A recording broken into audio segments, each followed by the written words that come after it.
오늘은 총회주일입니다. 100여 년 전에 저희 대한예수교 장로회가 동노회로 이제 노회 하나로 이제 성립이 되고 저희 교단은 이제 하나로 쭉 내려오고 있습니다. WCC 문제로 교단이 이제 통합과 합동으로 나눠지고 장로교회가 한 200개 이상 된대요. 저희 교단이 이제 쭉 하나로 내려오는데 건강성을 그래도 계속 담보하면서 세상을 이제 빛과 소금의 역할을 감당하는 교단이 저희 교단이다, 이렇게 사회에서 평가를 하고 있습니다. 총회주의를 맞아서 저희가 저희 교단의 형편을 좀 살펴보기 위해서 영상을 좀 같이 보도록 하겠습니다.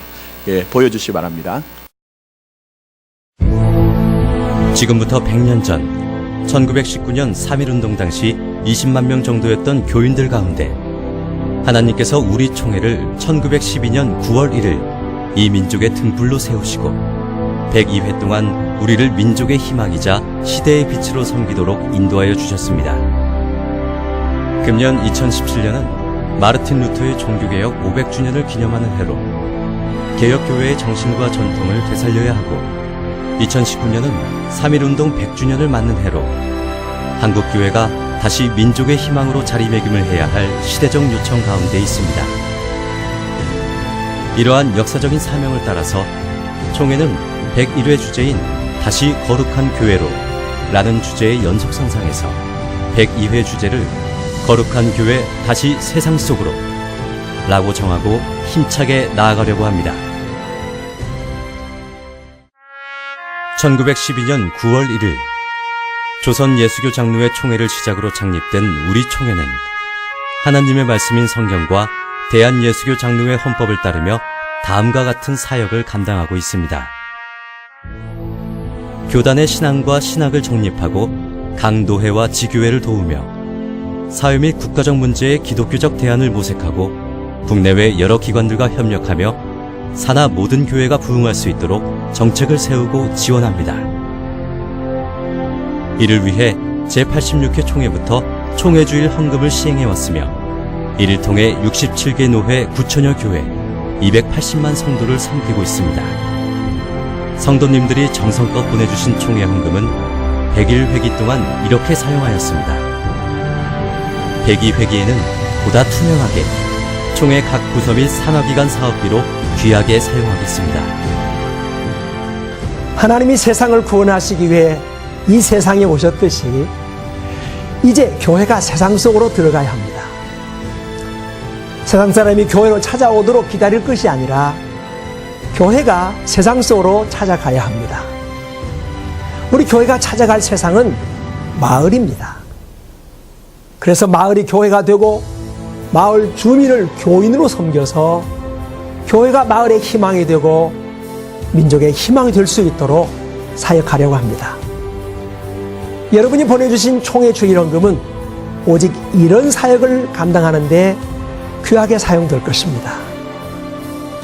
성도 여러분들의 기도와 적극적인 참여를 간곡히 부탁드립니다. 감사합니다.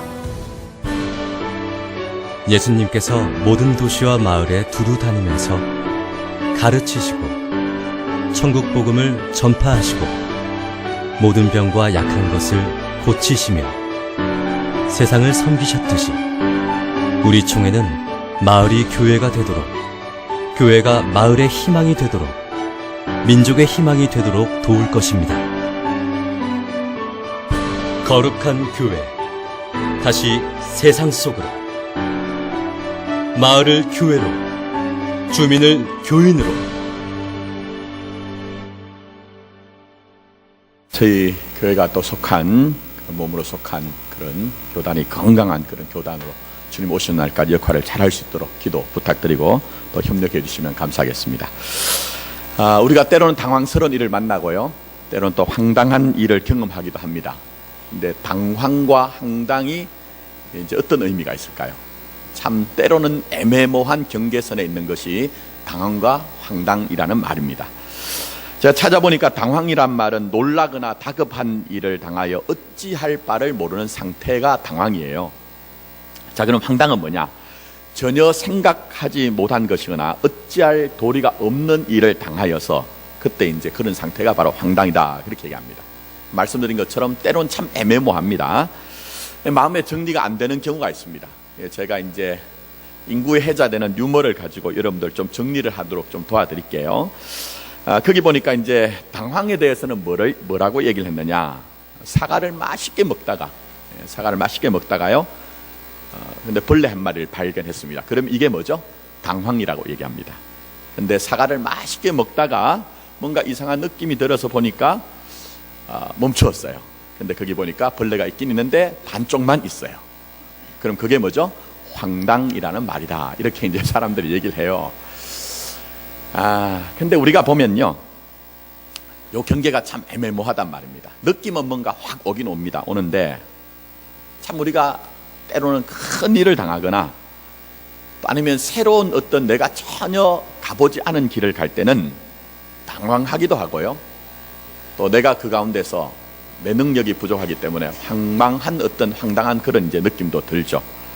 자, 오늘 4절 말씀을 보시면 그게 이제 중반절쯤 보면 이렇게 얘기합니다. 너희가 이전에 이 길을 지나보지 못하였음이니라. 그렇게 했어요. 그러니까 전혀 가보지 않은 길을 갈 것이다 하는 그런 얘기입니다.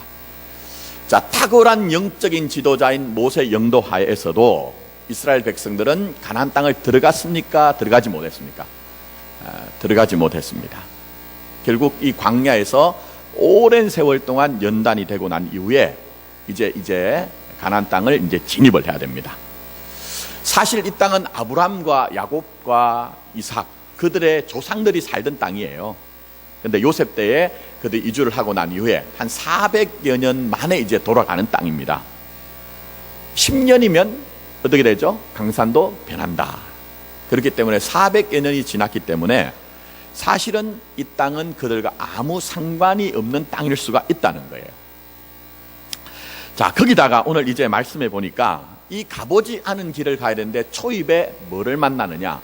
이 요단강이라는 커다란 이제 장애물을 만났습니다. 특히 그 밑에 조금만 읽어보시면요, 이 요단강을 도하야 되는 이 계절이 곡식을 추수하는 그런 계절이다, 그렇게 얘기를 하고 있어요. 이게 무슨 얘기냐 하면 이 곡식을 추수하는 계절이 되면 요단강이 범람을 할 정도로 만수위가 되는 그런 때라는 것입니다. 이스라엘의 최북단에 헤르몬산이라는 산이 있습니다. 만년설이 덮여 있는데요, 그 만년설이 녹아내리면서 이제 강줄기를 만들어서 내려오면서 우리가 잘 아는 이 갈릴리 바다를, 갈릴리 호수를 이제 채웁니다. 그러면 그 갈릴리 호수가 범람이 되면서 요단강까지 밀려 내려오면 이때가 최고로 이제 강이 만수위가 되는 때입니다. 그러니까 건너기가 어렵다는 거예요. 훈련이 안 된 이 사람들, 뭐 능력이 있습니까? 광야에서 오랜 세월 살았던 이 사람들, 자신의 능력으로는 건너기가 힘들다는 거예요. 자, 그러면 이 말은 무슨 얘기입니까? 결국은 내 능력의 한계 앞에 부딪혔다는 그런 얘기고, 새로운 그런 내가 전혀 가보지 않은 길을 가야 된다는 그런 의미입니다. 사실 여러분, 우리의 고민은 문제가 있다는 것이 아닙니다. 아무리 문제가 많아도 내가 그 문제를 해결할 능력만 있으면요, 사실은 고민이 되지 않아요. 근데 문제가 오기는 오는데 내가 그 문제를 해결할 능력이 되지 않고 자질이 되지 않을 때 거기에 고민이 생기는 것이고 아픔이 있는 거예요. 바로 이 이스라엘 백성들이 그렇다는 것입니다. 자, 그런데 오늘 여기 이제 말씀을 보시면 이렇게 가본 적이 없는 길을 가야 되고 그 길조차도 장애물을 만나는 이 이스라엘 사람들, 어떤 면에서 우리의 인생길과 굉장히 많이 닮아 있습니다. 물론 우리가 오늘 여기에 나오는 이스라엘 사람들처럼 뭐 그렇게 이제 뭐 격변하는 일을 만난다는 그런 의미는 아닙니다. 우리의 대부분의 삶은 어제와 같은 오늘을 살아갑니다. 굉장히 일상적이죠. 때로는 우리가 그런 마음이 듭니다. 이 참 다람쥐가 쳇바퀴를 도는 것처럼 우리가 사는 것이구나 하는 그런 느낌도 들거든요. 자, 그러나 우리의 삶에서도 때로는 삶의 환경이 돌변하는 경우가 있습니다. 또 그것뿐만 아니라 오늘 이 시대가요, 우리가 어제까지 가졌던 지식이나 경험이나 능력이 별반 소용이 없을 때가 있어요. 그때는 참 오늘 여기에 있는 이스라엘 사람들처럼 우리가 당황하기도 하고 또 그것 때문에 불안해하기도 하고 때로는 내 능력의 한계가 있기 때문에 좀 황망한 그런 이제 마음도 드는 것이죠. 자, 그러면 우리는 어떻게 해야 됩니까? 이런 시대 속에서 우리의 삶에, 우리가 믿음의 길에서 어떻게 해야 되느냐 하는 것입니다. 자, 오늘 우리는 이 본문의 말씀의 사건을 통해서 하나님의 음성을 좀 잠잠히 좀 잘 들었으면 좋겠습니다. 먼저 하나님은 우리에게 순종함으로 하나님의 인도함을 따르라. 하나님의 인도함을 따르되 순종하면서 이 하나님의 인도함을 따르라고 말씀하고 계세요. 자, 3절 말씀 여러분이 다시 한번 보십시오. 하나님께서 이제 여호수아를 통해서 우리에게 이렇게 말씀합니다. 다 읽지는 않습니다. 필요한 부분만 보겠습니다. 너희는 레위 사람 제사장들이 너희 하나님 여호와의 언약궤를 매는 것을 보거든 너희 있는 곳을 어떻게 해요? 떠나라 얘기합니다. 그리고 그 뒤를 따르라고 얘기합니다. 자, 이 언약궤라는 것은 이제 하나님의 인도함을 나타내는 상징입니다. 그러니까 무슨 얘기일까요?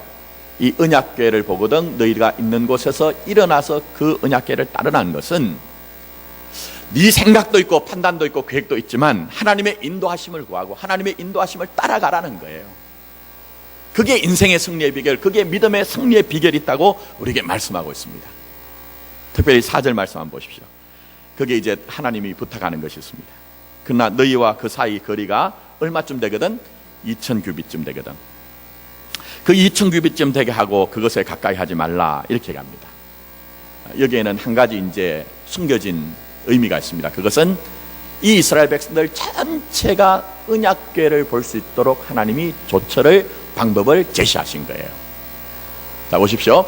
이스라엘 사람들이 애굽을 나올 때 남자 장정 20세 이상의 남자 장정만 60만이었습니다. 그러면 거기에 남녀 노유를 다 합치면 어마어마한 군중일 것입니다. 그들이 큰 무리를 이루어 간다고 하면요, 적정한 거리가 떨어져 있지 않으면 절대로 이 언약궤를 모든 사람이 볼 수가 없을 겁니다. 그래서 여기에 1규빗은 한 45세에서 50cm 정도는 이 우리가 팔, 그러니까 이제 우리가 제일 중지에서부터 팔꿈치까지가 보통 이제 1규빗이라고 얘기합니다. 그래서 이제 한 45에서 50cm 정도 된다고 하면 한 1km 정도의 거리를 이격하여 거리를 두고 그렇게 따르라는 거예요. 그것은 전체의 사람들이 그 언약궤를 보고 하나님의 인도하심을 따라오라는 것이죠. 자, 결국은 우리가 믿음의 길을 간다는 것은 하나님의 인도하심을 구하고 하나님의 인도하심을 따라가는 거예요. 우리가 어떤 형편에 있든지 하나님의 인도하심을 따라간다고 하면 때로는 이런 일 저런 일이 있다 할지라도 종국에는 결론에는 하나님의 그 이루고자 하는 그 곳에 이르는 것을 우리에게 허락하신다는 것입니다. 여러분, 특별히 여러분, 우리가 새로운 길, 전혀 우리가 가보지 않은 길을 갈 때는 더욱더 하나님의 인도하심을 따라야 되는 것입니다. 그럴 때만 거기에 승리의 비결이 있는 것입니다. 멀리 보지 않아도 좋습니다. 사실은 우리가 멀리 보지 않아도 내가 하루하루를 산다 할지라도 하나님의 인도하심을 구하고 하나님의 인도하심을 따른다고 하면 전체적으로는 결국은 하나님의 뜻이 우리 가운데 분명히 이루어질 것이라는 것이에요. 여러분도 좀 많이 들어보셨던 얘기입니다. 킴 웍서라고 하는 그런 분 이름을 들어보셨는지 모르겠습니다. 지금 이제 작고하신 빌리 그레암 목사님, 이분이 전 세계 이제 복음을 이제 전하러 다니실 때 그때 이제 성악을 전공하셨던 분인데 성악가세요. 이렇게 찬양도 하고 간증도 하셨는데 이분이 사실은 한국계 미국인입니다. 우리나라가 6.25 동란이 일어나서요, 수많은 고아들이 그때 이제 발생이 됐지 않습니까? 이 킴웍서도 사실은 고아원에 있을 때에 미군 중사의 도움으로 미국으로 건너가서 인디애나 조립대학에서 공부를 하고 오스트리아로 가가지고 거기서 이제 성악을 공부하고 이제 성악가가 됐습니다. 그러면서 이제 말씀드린 것처럼 많이 이렇게 전 세계를 돌아다니면서 함께하면서 그렇게 간증을 했는데요. 이분의 간증이 굉장히 의미가 있습니다. 사실 이분은 시각장애인이었습니다. 한 치 앞을 볼 수 없는 시각장애인이었어요. 자, 근데 이분이 이렇게 얘기를 합니다. 저는 사실 시각장애인입니다. 그렇기 때문에 어떤 것도 제 눈앞에는 제가 볼 수 있는 것이 아무것도 없습니다. 그러나 중요한 것은 저를 인도하는 사람이 저에게 100m 전방에 무엇이 있다고 얘기를 하지 않습니다. 내가 가고자 하는 목적지를 향해 갈 때에 제 발 앞에 있는 것을 얘기해 줍니다. 킴웍서, 당신 앞에 물 웅덩이가 있습니다. 건너뛰십시오라고 하면 저는 건너뜁니다. 킴웍서, 당신 앞에 계단이 있습니다라고 하면 저는 거기에 청개에 발을 올려놓고 움직입니다.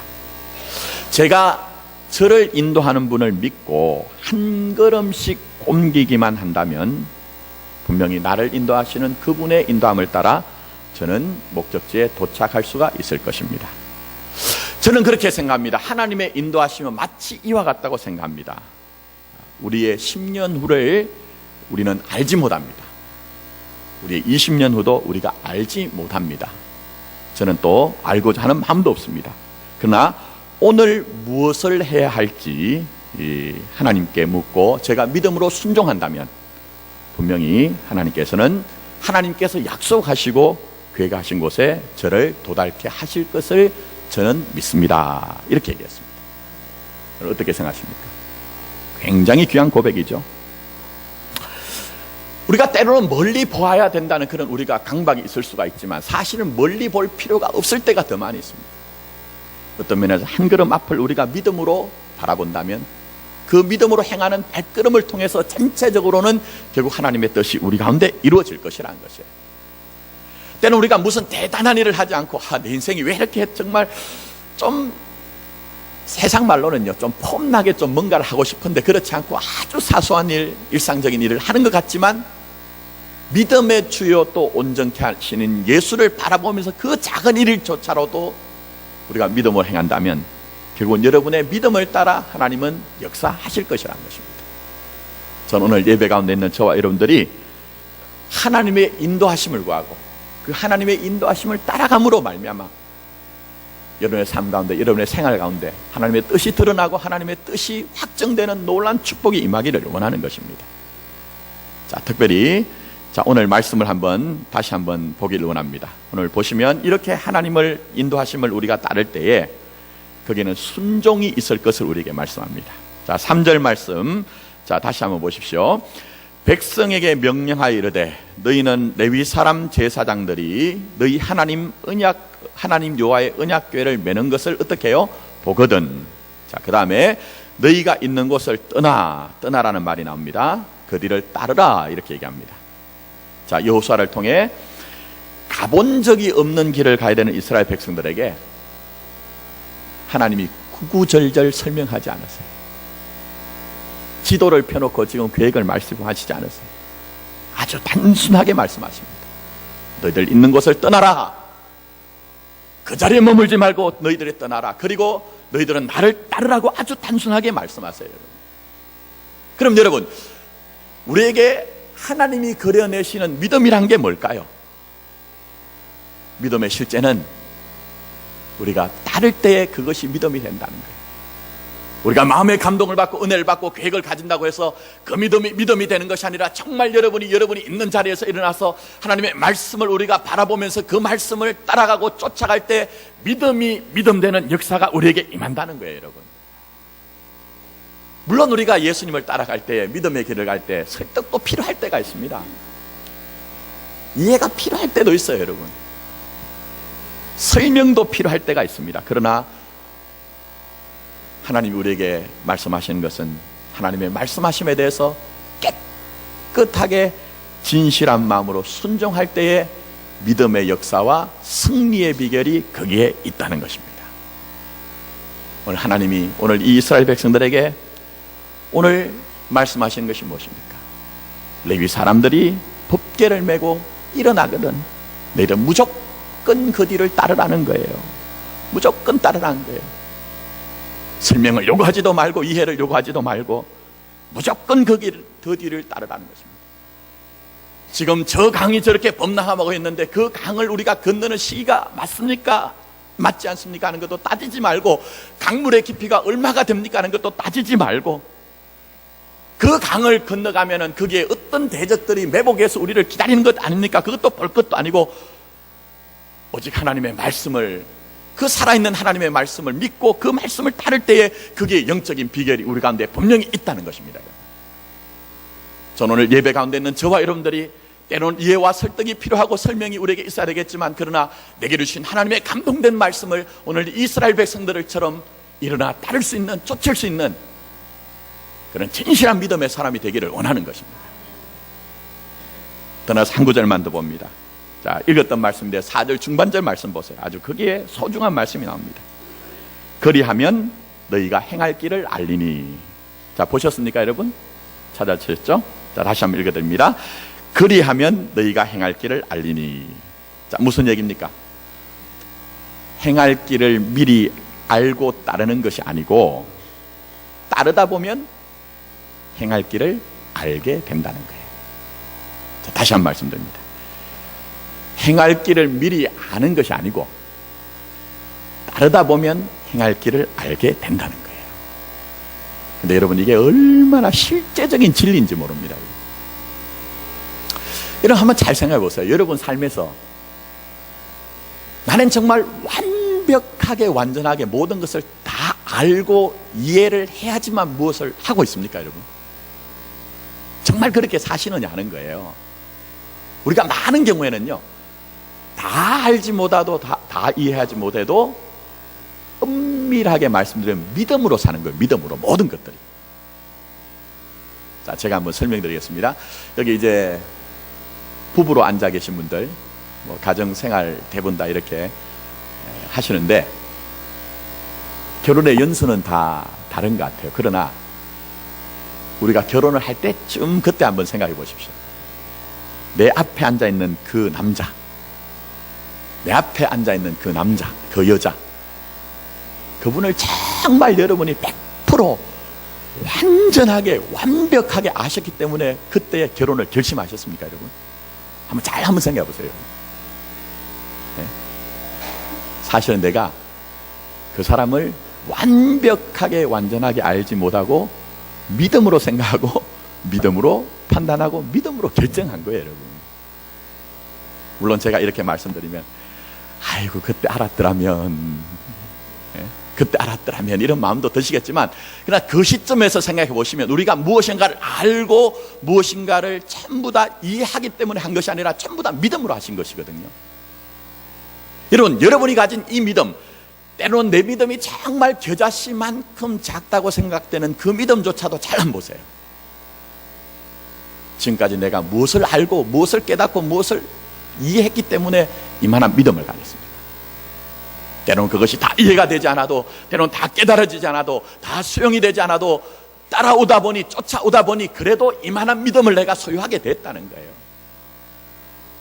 그래서 여러분, 때로는 그렇습니다. 무엇인가를 다 알고 나는 하겠습니다 하는 것은요, 똑똑하신 게 아니에요, 여러분. 똑똑하신 게 아니에요. 우리가 무엇인가를 다 알고 이해하고 하겠다고 하는 것은요, 그것보다 더 높은 가치가 있다는 것을, 삶의 실제가 있다는 것을 알지 못하기 때문에, 내가 무지하기 때문에 그렇게 얘기하는 거예요. 실제로는 우리가 결정적으로 우리에게 주님이 말씀하시는 것은 우리가 알고 행하는 것이 아니라 행함으로 어떻게 해요? 알게 된다는 거예요. 순종함으로 알게 된다는 거예요. 따라갈 때 내가 확실한 것을 지금은 모르지만 그때는 알게 된다는 거예요, 여러분. 자, 아브라함을 한번 보십시오. 아브라함은 어느 날 갑자기 하나님이 본토와 친척과 아비 집을 떠나라는 청천벽력 같은 그런 얘기를 하십니다. 너무 이해가 되지 않아요. 그리고 하나님이 아브라함에게 말씀하신 것은 내가 내게 지시할 땅으로 가라고 말씀하세요. 그 땅에 대한 정확한 정보를 말씀하신 것이 아무것도 없습니다.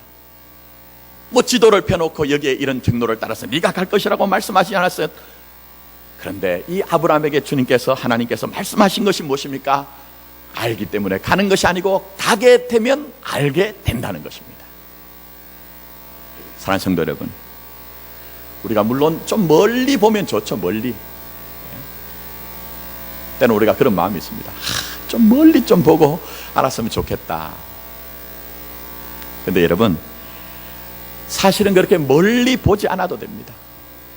여러분들이 지금껏 살아오신 것처럼 한 걸음 한 걸음 믿음으로 내딛는다면 그 믿음의 한 걸음이 정말 소중한 거예요.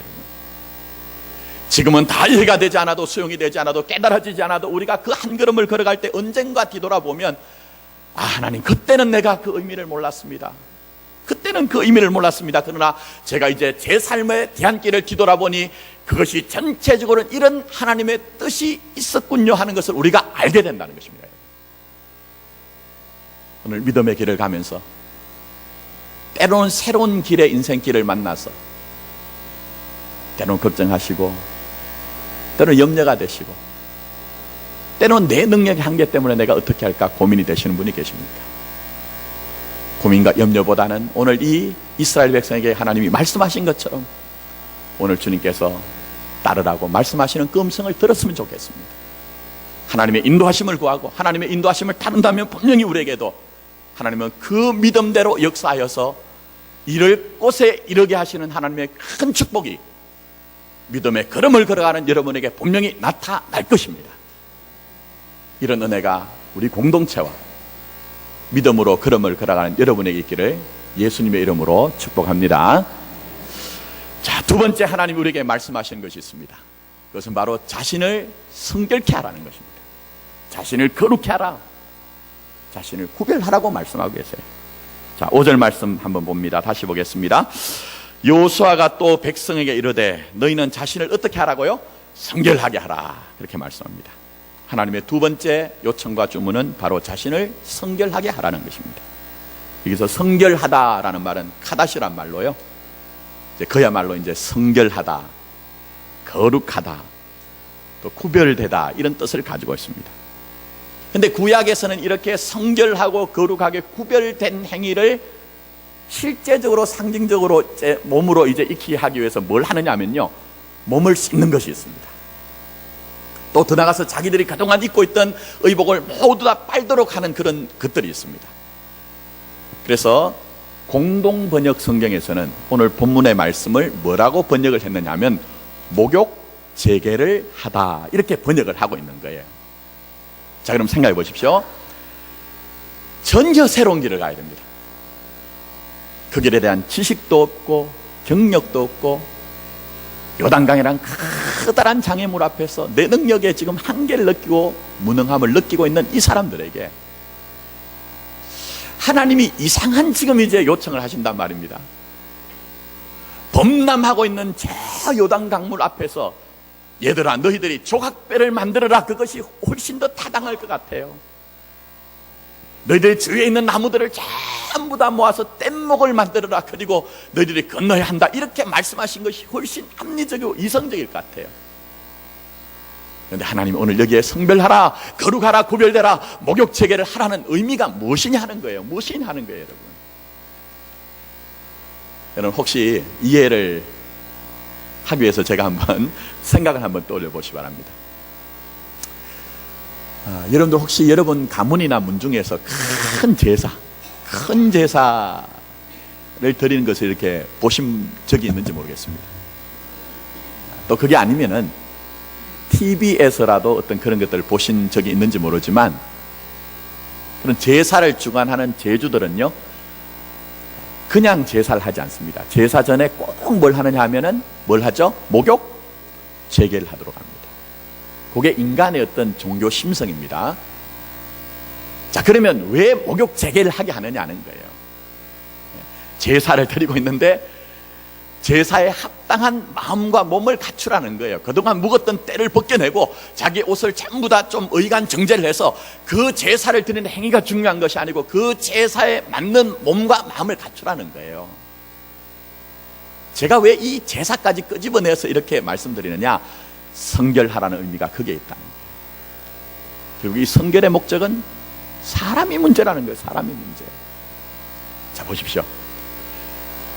모세 때와 여호수아 때 사건의 모양은 다르지만 똑같은 패턴으로 되어지는 것이 있습니다. 그게 뭐냐면 걷는다는 거예요. 걷는다는 거. 모세 때는 어디를 건너죠? 홍해를 건넙니다. 여호수아 때는 어디를 건너야 됩니까? 요단강을 건너야 됩니다. 근데 건너는 것이 중요한 것이 아니라는 거예요. 걷는 것은 천하를 만드신 하나님께서 상천하지의 모든 능력을 다 주관하신 하나님이 얼마든지 이스라엘 백성들을 독수리를 날개로 엎는 것처럼 한순간에 건너게 하실 수 있습니다. 그러나 그 기적이 결국 기적으로 이스라엘 백성을 이스라엘 백성답게 하지 않더라는 거예요, 여러분. 무슨 얘기입니까, 여러분? 이스라엘 백성들 출애굽할 때 전체적으로는 기적 속에 쌓여서 그들이 지금까지 이곳에 이른 것입니다. 애굽에 있을 때 10가지 하나님께서 애굽 땅에 징계를 내리실 때 그것을 다 목도했던 사람들이 이스라엘 사람들이에요. 특히 마지막 10번째 재앙은 애굽 땅에 있는 모든 사람들과 모든 생물들의 그 장자와 초태생들을 다 칠 때에 이스라엘 사람들만은 그들의 집에 좌우인망과 문설주에 어린 양의 피를 바를 때에 그들에게 죽음이 건너갔습니다. 그 밤에 전 애굽의 통곡의 소리가 터져 나올 때에 어떤 면에서 이스라엘 사람들에게는 찬송 소리가 울려 퍼졌을 것 같아요. 근데 어떻게 됐느냐 하는 거예요. 또 그들이 애굽을 나오고 난 후에 그들이 전후좌우 완전히 막혀있는 그야말로 사면초가의 그 홍해 앞에 있을 때 너희는 가만히 있어 하나님의 하나님 되심을 알지어다 하나님의 일하심을 보았어요. 그리고 그들은 물 한 방울을 묻히지 아니하고 바다를 육지처럼 건너는 커다란 하나님의 은총을 맛봤거든요. 또 그 광야 홍해를 건너서 광야로 들어와서 마라의 쓴물이 지시하신 한 나뭇가지를 던지니 그 물이 달아지는 그런 역사도 맛봤습니다. 그들이 굶주릴 땐 하늘의 문이 열리며 만나가 내려지는 그런 축복도 맛봤습니다. 그들이 목이 마를 때는 반석을 깨트려서 생수를 맛보는 그런 은혜도 맛봤습니다. 어디로 가야 될지 모를 때는 하나님이 낮에는 구름 기둥으로 밤에는 불 기둥으로 인도하는 그 인도하심을 맛봤습니다. 어떻게 됐습니까? 어떻게 됐습니까? 결론은 그들이 가나안 땅 약속의 땅에 들어가지 못했다는 거예요. 물론 결정적인 사건은 그들이 12명의 정탐꾼이 돌아와서 듣는 그 보고 때문에 격동하면서 우리를 왜 이곳에서 죽게 하느냐, 우리가 다시 애굽으로 돌아가지 않은 그 사건이었지만, 여러분 한번 잘 생각해 보십시오. 고린도전서 10장 말씀을 오시면 사도 바울이 말씀하시는 것이, 언제 그들이 한 번이라도 하나님 앞에 불평과 원망을 하지 않았던 적이 있느냐, 언제 그들이 한 번이라도 하나님 앞에서 우상 숭배를 하지 않았던 적이 있느냐, 언제 그들이 하나님 앞에서 한 번이라도 반역하며 거역하며 불순종하지 않았던 적이 있느냐 하는 거예요. 여러분, 결론은 사람이 문제라는 거예요. 사람이 문제라는 거예요. 아무리 수많은 그 하나님의 기적이 온 우주를 가득 찬 그 기적이 그 사람에게 부어진다 할지라도 그 사람의 내면이 변화되는 진짜 기적이 일어나지 않으면 하나님의 기적은 아무 소용이 없더라는 거예요. 여러분, 그래서 오늘 하나님께서 이 사람들에게 성별하라, 너희들이 좀 새 출발하도록 해라, 약속의 땅에 합당한 새 사람이 되어야지, 만약 옛 사람을 가지고 그런 약속의 땅에 들어간다면 아무 소용이 없는 것이 아니냐, 신령한 사람으로, 거룩한 사람으로, 구별된 사람으로 좀 새 출발을 하도록 하라고 그렇게 우리에게 말씀하고 계시는 것입니다. 여러분, 교회의 능력이 어디 있을까요? 성도의 능력이 어디 있을까요? 세상은 전부 다 지식에 대한 문제를 얘기합니다. 경험에 대한 것들을 얘기합니다. 당신 능력이 뭐냐고 우리에게 묻고 있습니다. 그러나 하나님은 근본적으로 거룩하냐를 묻고 있습니다. 성별되어 있느냐 묻고 있습니다. 세상과 다른 마음과 세상과 다른 그런 생각과 세상과 다른 행동가짐을 가지고 구별되어 있느냐 우리에게 묻고 계시는 것입니다. 그래서 사도 바울도 우리에게 얘기를 합니다. 어떤 집에 비유로 말씀하시기를, 디모데후서 2장에 어떤 집에 보니까 금그릇도 있고 은그릇도 있고 여러 재질을 가진 그릇도 있더라. 그 집의 그릇을 보니까 크기도 큰 그릇이 있고 작은 그릇이 있는데 각자 용도에 맞도록 다 쓰임을 받는데, 그러나 얘들아, 한 가지 쓰임을 받지 못하는 그릇이 있는데 그것은 자기를 깨끗하게 하지 못하는 그 그릇은 절대 쓰임을 받지 못하더라. 재질이 무엇이냐, 크기가 무엇이냐 중요한 것이 아니라 너희가 하나님 앞에서 얼마나 거룩하며 얼마나 성별하며 얼마나 구별되어 있느냐 하는 것으로 우리가 쓰임을 받으니 너희들이 성결하라, 거룩하라, 구별된 그런 믿음을 가지라고 우리에게 촉구를 하고 계시는 거예요. 여러분, 어떻게 생각하십니까? 교회의 무능력, 성도의 무능력이 어디 있는 것입니까? 우리의 지식이 부족하기 때문에, 능력이 부족하기 때문에, 경험이 부족하기 때문에 거기에 우리의 무능력이 있다고 여러분 생각하십니까? 절대 아닙니다. 오늘 이 시대의 아픔은 이 시대의 고민은, 이 시대의 방향은 하나님이 원하시는 그 거룩함과 성별됨과 구별됨이 없기 때문이에요. 그래서 오늘 인생의 그 길을 가는, 새로운 길을 가야 되는 우리에게 하나님은 너희가 성별하라, 거룩하라, 구별되라고 이렇게 말씀하고 계시는 것입니다. 쓰임받는 인생 되기를 원하십니까? 쓰임받는 그런 가정 되기를 원하십니까? 쓰임받는 교회가 되기를 원하십니까? 쓰임받는 것보다 더 중요한 것은 먼저 하나님 앞에 성별되고 거룩하고 구별된 마음과 생각을 가지는 것입니다. 이제 말씀 맺습니다. 미국 역사상 가장 존경받는 대통령이었어요. 링컨 대통령입니다. 백악관에 뭘 만들었죠? 기도실을 만든 대통령. 저는 우리나라 대통령 중에도 그런 분이 좀 나왔으면 좋겠는데요. 근데 남북전쟁이 일어나서 초기에는 굉장히 북군이 밀렸습니다. 그래서 어느 날 전 교회의 지도자들, 목사님들과 이제 조창 기도회가 열렸던 것 같아요. 그때 대표되는 목사님이 이 링컨 대통령을 위로하기 위해서, 목사님, 대통령 각하, 우리 전체 교회와 성도들은 지금 하나님이 우리 편이 되어주시기를, 하나님이 우리 편이 되어주시기를 목도와 간절하게 기도하고 있습니다. 그렇게 얘기를 했대요. 그때 정황이 굉장히 불리했기 때문에 그것이 위로가 되라고 얘기했던 것이었죠. 근데 그때 이 링컨 대통령이 아주 충격적인 일을 합니다. 목사님 감사합니다. 그러나 제가 생각할 때 하나님은 항상 우리 편에 계십니다. 항상 우리 편에 계십니다. 그러나 제가 기도하는 것은 하나님이 우리 편이 되어달라는 것이 아니라 하나님이 우리 편에 항상 계시기 때문에 저는 우리가 하나님 편이 되어달라고 기도하고 있습니다. 뭘 기도한다고요? 우리가 하나님 편 되게 되어달라고, 우리가 하나님 편 되게 되어달라고 기도를 한다는 거예요. 우리는 늘 하나님께 하나님 내 편 되어주세요, 우리 가정의 편이 되어주세요, 우리 자녀들 편이 되어주세요, 우리 사업의 편에 서주세요, 우리 교회 편에 되어주세요 라고 얘기하지만 여러분 정말 우리가 하나님 편이 되고자 하는 마음이 있느냐 하는 거예요. 하나님의 인도하심을 구하며 하나님의 인도하심을 따라가고 있느냐, 세상과 다른 구별되고 성별되고 거룩한 그 마음을 가지고 있느냐, 우리에게 묻고 계시는 것입니다. 만약 우리가 구별된 마음을 가지고 주님의 인도하심을 따른다면 하나님은 여러분의 편이 되어 주실 것입니다. 여러분의 힘이 되어 주실 것입니다. 분명히 여러분을 승리하게 하실 것입니다. 이런 은혜가 저와 여러분들 가운데 임하기를 예수님의 이름으로 축복합니다. 기도드리겠습니다.